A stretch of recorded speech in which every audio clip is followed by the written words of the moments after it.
औज़ुबिल्लाहिमिनश्शैतानिर्रजीम बिस्मिल्लाहिर्रहमानिर्रहीम अल्हम्दुलिल्लाहि रब्बिल आलमीन अस्सलातु वस्सलामु अला अशरफिल अंबियाइ वल मुरसलीन अम्मा बअद फ़क़ालत सय्यदती व मौलाती फ़ातिमतुज़ ज़हरा सलामुल्लाहि अलैहा इअलमू अन्नी फ़ातिमा व अबी मुहम्मद सल्लल्लाहु अलैहि वसल्लम। तमाम मुहिबान आले मोहम्मद के इल्म में है कि अय्याम हज़रत ज़हरा सलामुल्लाहि अलैहा का आगाज़ हो चुका है और ये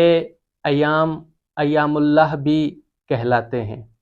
अय्याम हज़रत ज़हरा सलामुल्लाहि अलैहा में आज एक सवाल लाए हैं और वो सवाल ये है कि खुतबा व ज़ाकिरीन व सामईन के इन अय्याम में क्या किरदार होना चाहिए। इस मौजू पे चंद अराइज़ आपकी खिदमत में अर्ज़ करना चाहते हैं, क्योंकि होता अक्सर ये है कि हम इन अय्याम में खुतबा हज़रात को बुलाते हैं कि आएँ और मजलिस अज़ा बर्पा की जाए, लेकिन होता क्या है कि वो आलिम वो ज़ाकिर आता है और आकर दूसरे आइमा अलैहिमुस्सलाम के फ़ज़ाइल तो पढ़ता है, लेकिन हज़रत ज़हरा सलामुल्लाह अलैहा की सीरत पर नज़र भी नहीं डालता, उनके फ़ज़ाइल बयान नहीं करता। तो यहाँ पर किरदार क्या होना चाहिए? सबसे पहले तो उस आलिम उस ज़ाकिर वो जो ख़तीब पढ़ रहे हैं वो कम से कम कोशिश करे कि इन अय्याम में हज़रत ज़हरा सलामुल्लाह अलैहा की फ़ज़ाइल सीरत और वो खुतबात जो हज़रत ज़हरा सलामुल्लाह अलैहा ने दिए हैं, बिलअख़स इसे खुतबे फ़दकिया कहा जाता है। अब यहाँ पर एक अर्ज़ करता चलूँ कि वो खुतबा हज़रात ये तो पढ़ लेते हैं कि हज़रत ज़हरा सलामुल्लाह अलैहा दरबार में 4 घंटे खड़ी रहीं और उन्होंने खुतबा दिया, यहाँ से गुजर जाते हैं, लेकिन अफसोस के साथ उसे बयान नहीं करते कि हज़रत ज़हरा सलामुल्लाह अलैहा जो खड़ी रहीं और वो जो खुतबा दिया उसमें क्या फरमाया, अफसोस के साथ बयान नहीं किया जाता। तो खुतबा हज़रात की जिम्मेदारी सबसे पहले ये होनी चाहिए कि वो बयान करें कि हज़रत ज़हरा सलामुल्लाह अलैहा ने इस वक्त में क्या बयान किया है। और अगर हम इसको बयान करेंगे, देखें अगर हम मिसाल के तौर पर हज़रत अली अलैहिस्सलाम के फ़ज़ाइल पढ़ रहे हों, विलायत पढ़ रहे हों, लेकिन मैं कहता हूँ ये विलायत उसका तब तक हमें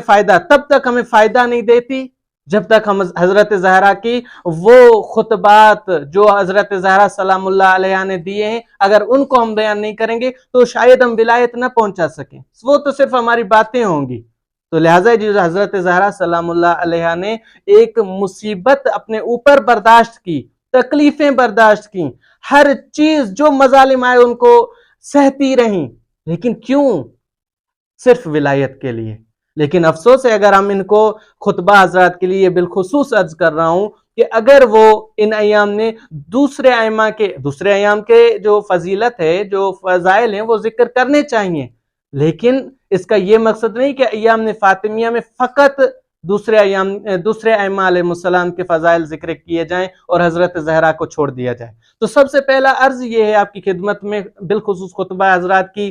खिदमत में, कि इन अय्याम में कोशिश करें हज़रत ज़हरा सलामुल्लाह अलैहा के सीरत, हज़रत ज़हरा सलामुल्लाह अलैहा की फजीलत, हज़रत ज़हरा सलामुल्लाह अलैहा के वो खुतबात, बिलख़स खुतबे फ़दकिया, वो खुतबा जो हज़रत ज़हरा सलामुल्लाह अलैहा ने ख़वातीन मुहाजिरीन व अंसार को जब इयादत के वक्त आई थी उनको दिया था, उनके वो मतालिब बयान किए जाएं ताकि हमारे सामीईन को पता चले कि हज़रत ज़हरा ने क्या पहुंचाया है।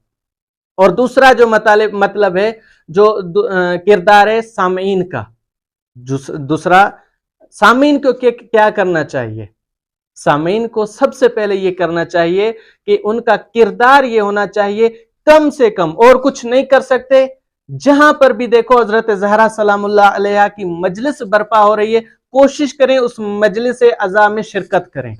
और कुछ नहीं कर सकते, सिर्फ शिरकत करें। दूसरा जो सामीईन है, अगर उनके इलाके में कोई मजलिस नहीं हो रही, सबसे पहले तो अफसोस करना चाहिए कि हज़रत ज़हरा के अय्याम में मजलिस नहीं हो रही, तो उनके लिए सबसे पहले ये किरदार है। दूसरा जो किरदार है वो ये है कि कोशिश करें, अगर आप न्याज नजर नहीं कर सकते, अगर आप किसी आलिम नहीं दे सकते, उनको नहीं बुला सकते, तो यहाँ पर कोशिश करें कि कोई भी आपके इलाके में पढ़ा लिखा हो, कोई भी आपके इलाके में दीनदार हो, उसे कहें कि आए और हजरत ज़हरा सलामुल्लाह अलैहा की जिंदगी पर मुताला करें और हमें बताएं कि हजरत ज़हरा सलामुल्लाह अलैहा का क्या किरदार था। और तीसरा और आखिरी मतलब जो सामीन के लिए है वो ये है कि जब आप हजरत ज़हरा सलामुल्लाह अलैहा के उन मजालिस को सुन लें तो कोशिश करें जो नहीं पहुंच सकते उन तक वो पैगाम पहुंचाएं। हजरत ज़हरा ने भी यही किया था। जब दूसरे अफराद आकर मिंबर पर बैठ गए थे, अली अमीर की हुकूमत, अली अमीर की विलायत, अली अमीर की इमामत को गसब करने की कोशिश की जा रही थी, तो हजरत ज़हरा ने दर दर पे जाकर, घर घर में जाकर हजरत अमीर की उस विलायत को पहुंचाया था। तो आज खुतबा हजरात व सामीन का सबसे पहले यह किरदार होना चाहिए कि वो उन चीजों को पहुंचाएं जो हजरत ज़हरा सलामुल्लाह अलैहा ने हमें बताई है। तो ये किरदार कोशिश करें और इस कोशिश को इंशाल्लाह अल्लाह रब्बुल इज्जत आपकी इस कोशिश में बरकत डालेगा। तो इंशाल्लाह हमारी भी दुआ है अल्लाह रब्बुल इज्जत हम सबको ये तौफीक इनायत फरमाए ताकि हम हजरत ज़हरा सलामुल्लाह अलैहा का भरपूर जो जिक्र है वो मोमिनीन की खिदमत में पहुंचा सकें। वस्सलामु अलैकुम व रहमतुल्लाह।